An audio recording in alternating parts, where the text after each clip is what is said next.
This is video 6B in the SQL series and is entitled Subquery and IN. I'm Jim Renault, PhD, and I'm a professor at Shawnee State University, and I'll be taking you through this video presentation. In this brief video, I'm going to be talking about how to use the IN clause within the where of a select or an update statement.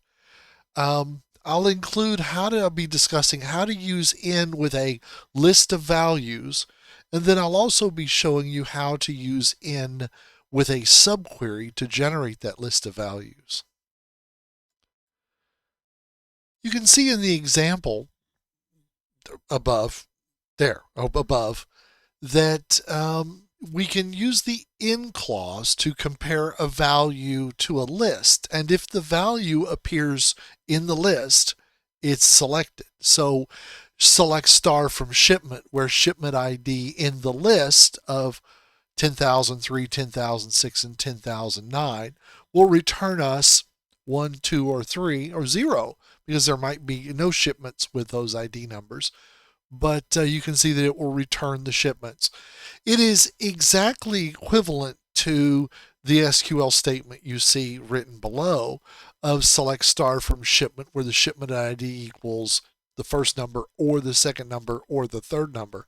If you have 10 values or 20 values that you want to do as a this or this or this or this, it gets really complex, where the IN clause, the IN operator, makes it so very much easier when you're dealing with a list of values and you want one out of the list or multiple that match the list.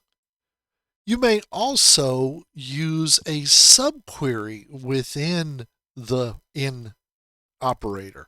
So we can see here in our select statement, select star from shipment, where shipment ID IN, and we then give it a subselect. Notice what the subselect is doing is it's going to a whole nother table. Select shipment ID from shipment detail, where item ID like DNR. So it's going to find all of the shipment details that have part DNR on them.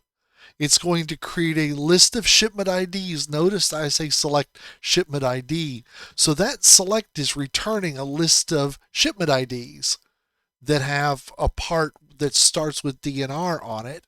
And then you can see the select statement then selects the shipments. Could that have been done with a join? Yeah, it could have been. That could have easily been done with a join, but this is just kind of a nice way to do it. When you don't need data from the other table, you just need a list from the other table. This is a great way to do it.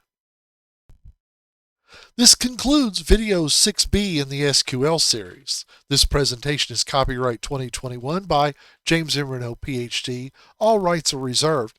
Please contact me at jrenault@shawnee.edu if you have any questions, issues, comments, or anything else. And I would like to say thank you for watching, and I'll see you in the next video.